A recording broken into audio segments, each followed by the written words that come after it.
Suppose for example మన ఆలోచన ప్రకారంగానే దేవుడు రిచ్గా పుట్టాడు. దేవుడు ఒక రాజు కుటుంబంలో పుట్టాడు. దేవునికి అసాధ్యం ఆ రాజు కుటుంబంలో పుట్టడం. దేవుడు రిచ్గా పుట్టాడండి. దేవుడు రాజు కుటుంబంలో ఒక రాజకుమారుడిగా పుట్టాడు. ఆయన ఎదిగాడు, రాజు అయ్యాడు. ఇప్పుడు చెప్పండి, ఒక ధనవంతుడిగానో లేకపోతే జమీందారు గానో లేకపోతే రాజుగా పుట్టిన ఆయనకి అందరూ కలుసుకుంటానికి అవకాశం ఉండిద్దా? అందరిలో ఒక్కడు అవ్వగలడా చెప్పండి?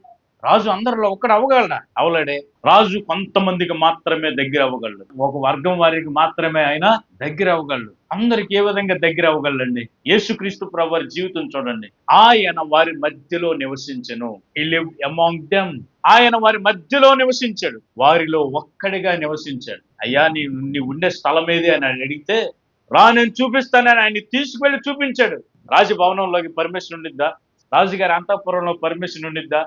రాజుగారు అయితే ప్రజలందరూ కూడా స్వతంత్రంగా వెళ్ళి ముట్టుకోవడానికి అనుమతి ఉండిద్దా? ఆయన మనలో ఒకటిగా బ్రతికాడు. మన వంటి వాడాయను అని రాయబడింది.